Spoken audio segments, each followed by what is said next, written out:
Hello दोस्तों, मैं रजनीश बिंद एक बार फिर से आप सभी का स्वागत करता हूं बिंद एकेडमी में। दोस्तों, हम पॉलिटी का सेशन पढ़ते आ रहे हैं और आज हमारा पॉलिटी का जो टॉपिक है वो है सॉइल यानी मिट्टी। ठीक है, तो देख लेते हैं मिट्टी के बारे में।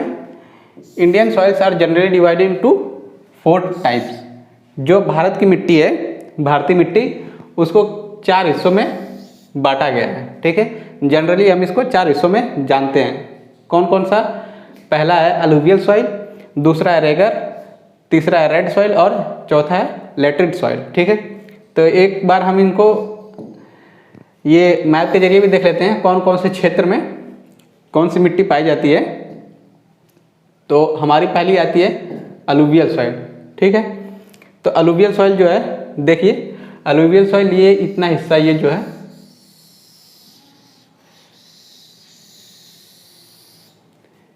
इन सभी हिस्सों में, ठीक है, यहाँ पे अलुवियल सॉइल पाई जाती है। कहाँ पे? पंजाब में, हरियाणा में, दिल्ली, उत्तर प्रदेश, बिहार और कुछ पार्ट असम का हो गया। ठीक है, ऐसी जगहों पे जो है अलुवियल सॉइल पाई जाती है। फिर आती है हमारी रेगर सॉइल। अब रेगर सॉइल देख लेते हैं। रेगर या फिर इसको ब्लैक सॉइल के नाम से भी जाना जाता है। ठीक है, ब्लैक सॉइल। तो ब्लैक सॉइल कहाँ पाई जाती है? ये हमारा जो है पेनिनसुलर प्लेटू हमने पढ़ा था, प्रायद्वीपीय पठार। ये देखिए ब्लैक सॉइल इन क्षेत्रों में पाई जाती है। फिर आगे आता है रेड सॉइल। रेड सॉइल देख लेते हैं। रेड सॉइल, एक बार इसको मिटा लें।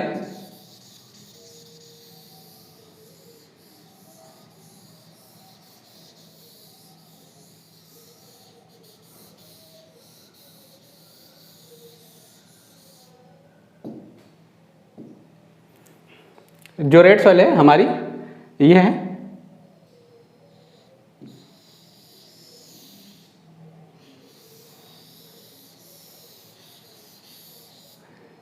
ये जो इतने क्षेत्र हैं, ये इधर रेड सॉइल पाई जाती है। फिर आगे आता है लेटरिट सॉइल। अब लेटरिट सॉइल देख लेते हैं। ये जो हमारी कुछ लेटरिट सॉइल बहुत कम जगहों पे पाई जाती है।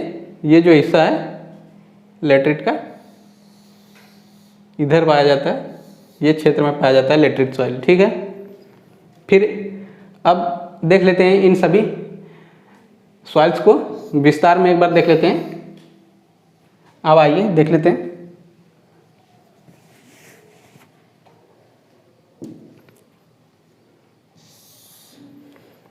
हमारी जो पहली मिट्टी आती है अलुवियल सॉइल यानी जलोदय मिट्टी। जलोदय मिट्टी, ठीक है, देखते हैं। Alluvial soils are widespread. ये जो अलुवियल सॉइल है, जलोदय मिट्टी है, ये बहुत क्षेत्र में फैला हुआ है। वाइड स्प्रेड यानी इसका जो फैलाव है बहुत लंबा है। इन द नॉर्दर्न प्लेन्स, जो हमारा नॉर्दर्न प्लेन्स है, हमने प्लेन्स पढ़ा था। प्लेन्स कितने तरह के होते हैं, ठीक, तो अगर पढ़ा होगा आपने, मेरी प्लेन्स वाली क्लास देखी होगी तो आपको पता होगा नॉर्दर्न प्लेन कहाँ पे है। तो ये जो नॉर्दर्न प्लेन है, वहाँ पे बहुत लंबे चौड़े इलाकों में फैला हुआ है जलोदय मिट्टी, और रिवर वैलीज में। ठीक है, फिर अगला पॉइंट आता है this soil cover about 40% of the total area of the country. यानी ये जो जलोदय सॉइल है, जलोदय मिट्टी है, ये 40% जो है हमारे देश का हिस्सा ये कवर कर रखी है। यानी जो हमारे देश का पूरा हिस्सा है उसमें से 40% जो है जलोदय मिट्टी है, कवर कर रखी है। फिर आगे देख लेते हैं। They are depositional soil transported and deposit by the river and streams. यानी ये डिपोजिशनल है, एक जगह डिपॉजिट होती है, मतलब कहीं से लाई जाती है और एक जगह रख दी जाती है, वो डिपॉजिट होती रहती है। कैसे डिपॉजिट कैसे होती है, और ट्रांसपोर्ट कैसे होती है, ये मैं बताता हूँ। जैसे ये अभी आपने ऊपर पढ़ा, ये रिवर वैलीज में फैली हुई है। तो रिवर वैलीज, जब नदियाँ पहाड़ को काट के लाती हैं, मिट्टी साथ में लाती हैं, ठीक, जब नदियाँ बहती हैं तो अपने साथ में पहाड़ों को काटती हैं, छोटे छोटे पार्ट्स में, छोटे छोटे पार्टिकल्स में उनको काट के और अपने साथ लाती हैं। वही जो काट के लाती हैं तो एक अपने मुहाने पे छोड़ती हैं, तो जो मिट्टियाँ एक जगह इकट्ठा होती हैं, डिपॉजिट होती हैं। वो ये ट्रांसपोर्टेड, यानी जब नदियाँ मिट्टियों को बहा कर लाती हैं अपने साथ, ठीक है, और deposit by the reverse and streams. ये है, समझ में आ गया। ये जो अलुवियल सॉइल है, नदी और स्ट्रीम्स, इन दोनों के द्वारा ये बहा कर लाई जाती मिट्टी, बहा कर लाई गई मिट्टियों के द्वारा ये अलुवियल सॉइल बनती है। फिर अगला पॉइंट आता है इन द पेनिनसुलर रीजन, यानी जो पेनिनसुलर रीजन हमने पढ़ा था प्रायद्वीपीय उधर, in the peninsular region they are found in delta of the east coast and the river valley, यानी जो ये जो अलुवियल सॉइल है वो कहाँ पे, पेनिनसुलर रीजन में और delta of the east coast और रिवर वैलीज में ये अपना डेल्टा बनाती हैं। ये पेनिनसुलर रीजन में डेल्टा बनाती हैं ये नदियाँ, ठीक है। फिर अगला पॉइंट आता है these are rich in potassium and poor in phosphorus. ये जो जलोढ़ मिट्टी है उसमें पोटेशियम की मात्रा बहुत अधिक होती है, पर फॉस्फोरस बहुत कम होता है, होता ही नहीं है फॉस्फोरस, ठीक। आगे देख लेते हैं, it is divided into 2 type. अब ये जो हमारी जलोढ़ मिट्टी है अलुवियल सॉइल, उसको भी 2 नाम से जाना जाता है। कौन कौन सा, खादर और भंगर, ठीक है। तो देखते हैं खादर क्या है। It is the new alluvial and deposited by the flood annually. ये जो खादर मिट्टी है, ये खादर मिट्टी, ये वो जलोढ़ मिट्टी है जो नदियों द्वारा हर साल बहाकर लाई जाती है और इकट्ठा होती रहती है, ठीक। यानी जब नदी हर साल आती है, बहती है, तो अपने साथ बहा के जो मिट्टी का ढेर होता है, कूड़ा कंकर पत्थर, जो पहाड़ों का कटा हुआ पार्ट्स होता है, वो लाकर जब इकट्ठा करती है उसको क्या बोलते हैं, खादर। यानी नई जो अलुवियल सॉइल बनती है उस टाइम उसको खादर बोलते हैं। और बंगर वो है, it is the old alluvial, यानी ये पुरानी जलोढ़ मिट्टी है, ठीक। आगे देख लेते हैं, नेक्स्ट पॉइंट है these soils are more loamy and clayey. Clay आपने देखा है, क्ले और लूमी, ठीक है। क्ले जो होता है, ये सॉइल्स क्या है, ये क्लेई होती है, चिपचिपी होती है, क्लेई, ठीक है, और लूमी होती है। This soils are rich in cultivation of, ये मैंने हिंदी में इसलिए लिखा है ताकि आपको अच्छे से समझ में आ जाए और वो याद रहेगा, जल्दी भूलेंगे नहीं। इसका मतलब ये हुआ कि ये जो अलुवियल सॉइल है, ये धान, गेहूँ, मक्का, तिलहन, दलहन, आलू और गन्ना, ठीक है, वीट, राइस, और जो ये मक्का हमारा भुट्टा होता है, ठीक, और तिलहन, दलहन, आलू और गन्ना, शुगर कैनी, इन सब के लिए ये जो अलुवियल सॉइल है वो बहुत उपजाऊ मानी जाती है। इस जगह धान, गेहूँ और मक्का, तिलहन, आलू और गन्ना का खेती अधिक से अधिक की जाती है। तो एक बार मैप के जरिए भी देख लेते हैं, ये देख लेते हैं, ये देखिए कुछ ऐसी दिखती है हमारी अलुवियल सॉइल। ये बहुत ही उपजाऊ मिट्टी मानी जाती है खेतीबाड़ी के लिए और इन क्षेत्रों पे ये पाया जाता है। पंजाब, हरियाणा, दिल्ली, उत्तर प्रदेश, बिहार और असम के कुछ हिस्सों में, ठीक, समझ में आ गया। फिर आगे चलते हैं। अब दूसरी हमारी मिट्टी आती है ब्लैक सॉइल, यानी काली मिट्टी। अब इसके बारे में देख लेते हैं।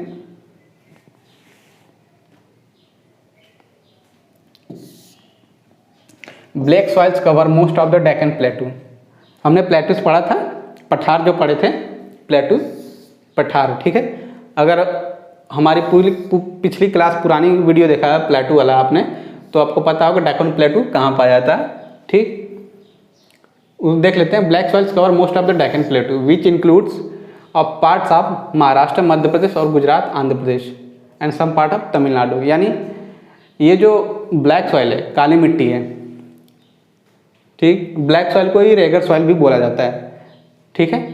ये जो ब्लैक यानी रेगर सॉइल है वह महाराष्ट्र, मध्य प्रदेश, गुजरात, आंध्र प्रदेश और कुछ हिस्सों में, तमिलनाडु के कुछ हिस्सों में ये मिट्टी पाई जाती है।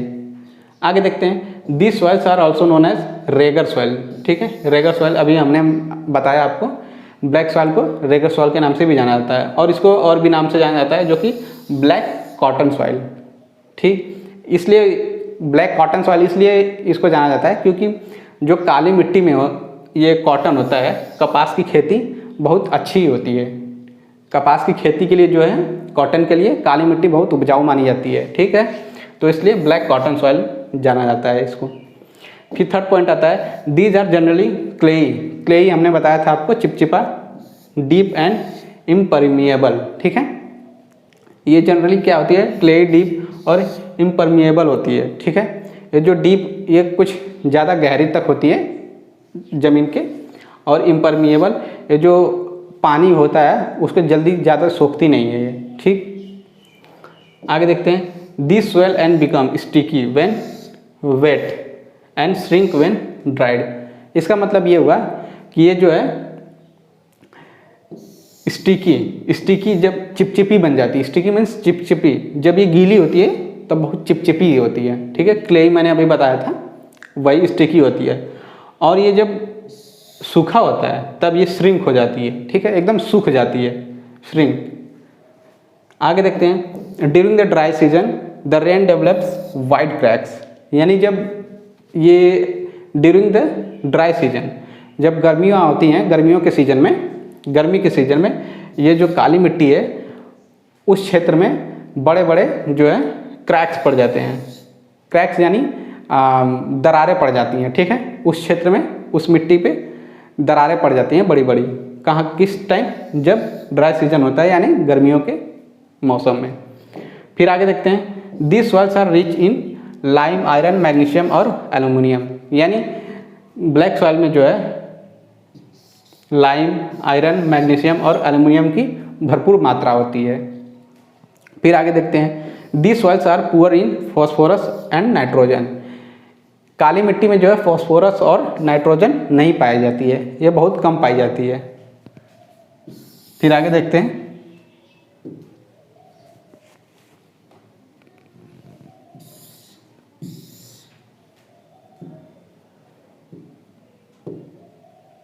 It is ideal for the growth of cotton pulse oil seed. जैसा मैंने आपको बताया कि ये जो ब्लैक सॉइल होती है कॉटन के लिए बहुत उपजाऊ मानी जाती है। कॉटन की खेती के लिए, कपास की खेती के लिए बहुत उपजाऊ मानी जाती है।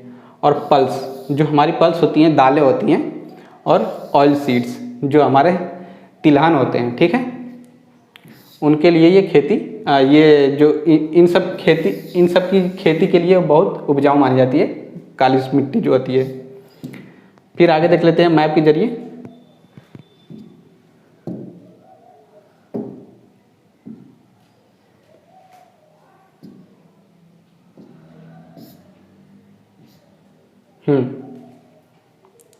ये जो है रेगर सॉइल यानी ब्लैक सॉइल जो काली मिट्टी है, देख लेते हैं। ये देखिए इन क्षेत्रों में पाई जाती है। ये जो है मध्य प्रदेश, महाराष्ट्र, ठीक, इन सब क्षेत्रों पे ब्लैक सॉइल पाई जाती है। ये देखिए काली मिट्टी कुछ ऐसी होती है। फिर आगे देख लेते हैं तीसरी यानी थर्ड सॉइल, रेड सॉइल या फिर येलो सॉइल। इसको जो है येलो सॉइल के भी नाम से जाना जाता है। अब इसके बारे में देख लेते हैं। Red soil develops on crystalline igneous rocks.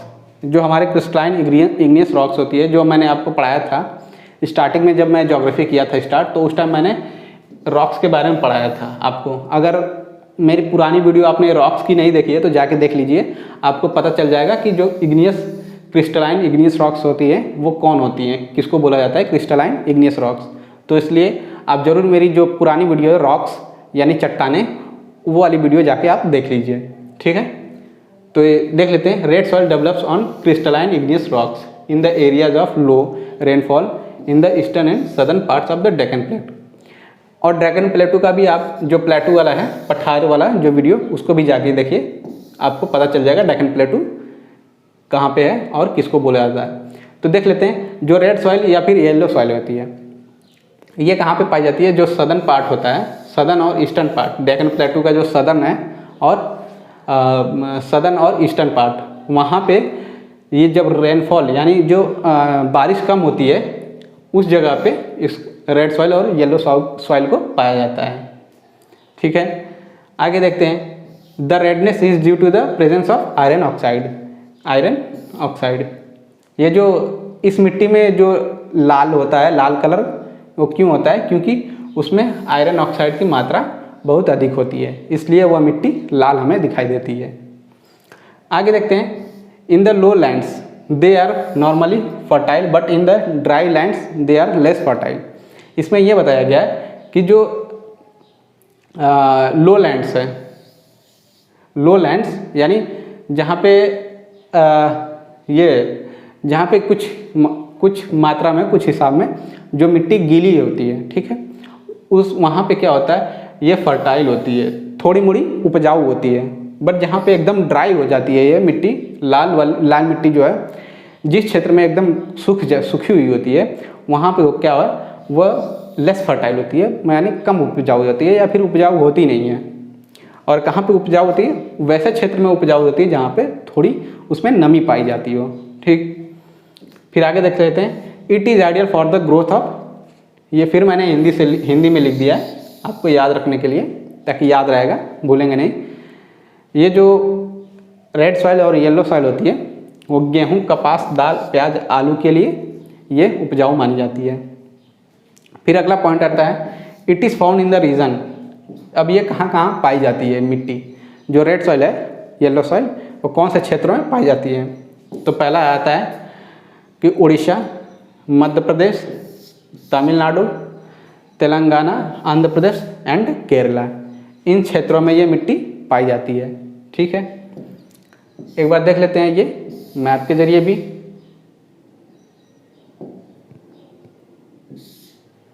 देख लीजिए,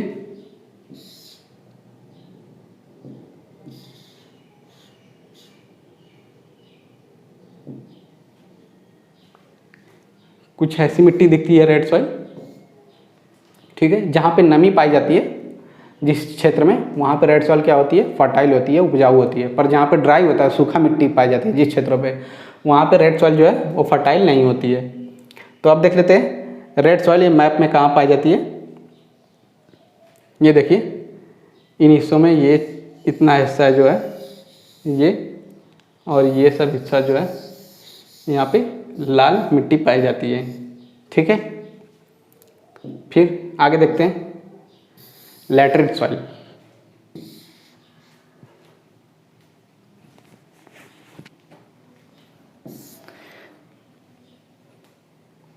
लैटरिट सॉइल, ठीक है, laterite soils develop in area with high temperature and heavy rainfall.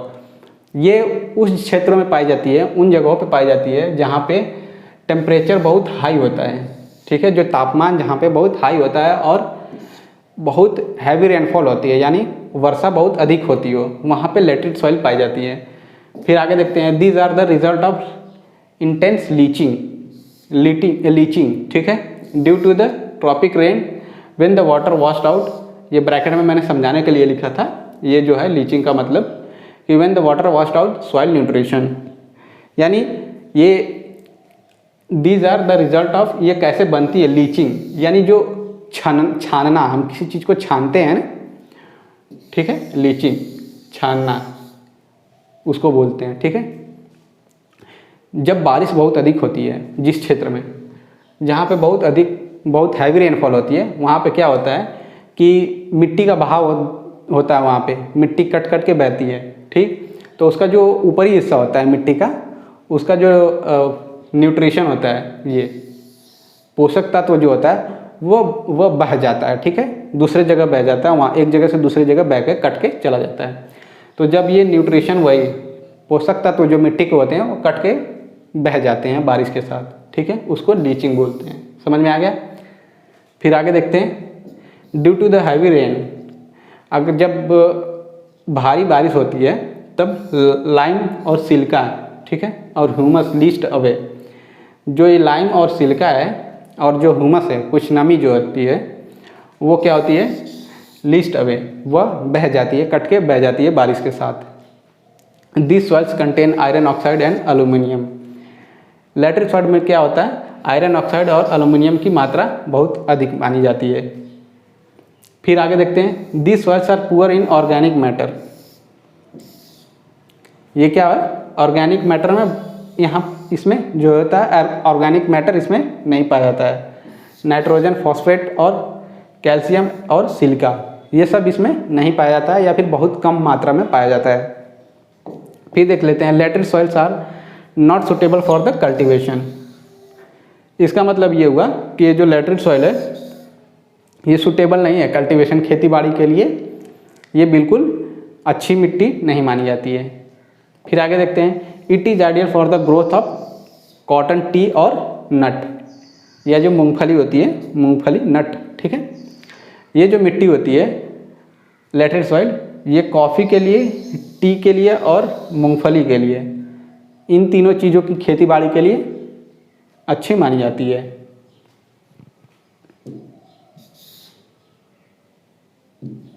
फिर अगला पॉइंट आता है, इट इज़ फाउंड। अब ये कहाँ कहाँ कौन कौन से क्षेत्रों में पाई जाती है?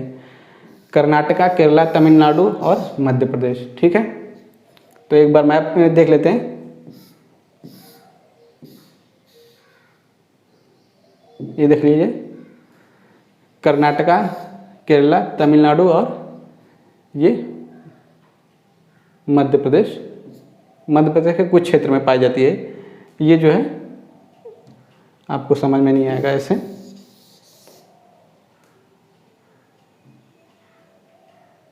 ये जो मिट्टी है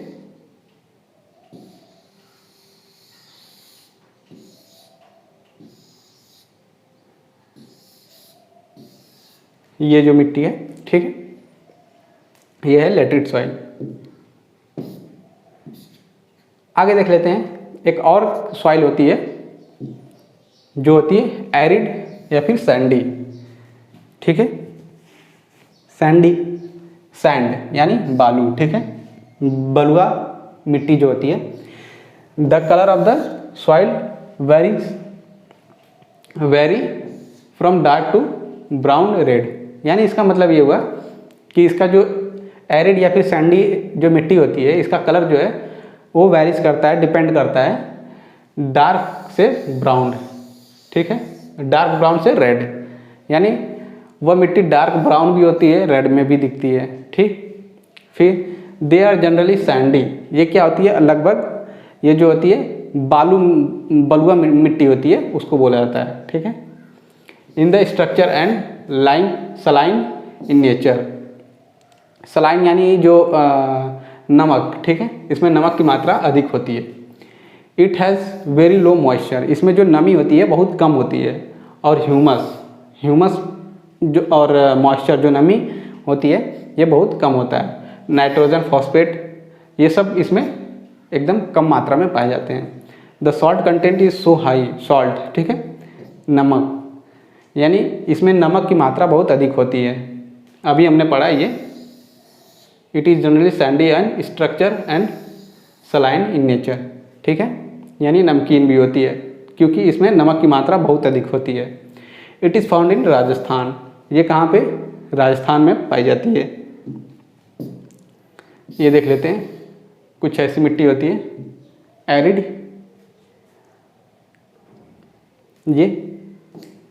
ये राजस्थान में पाई जाती है, ठीक है।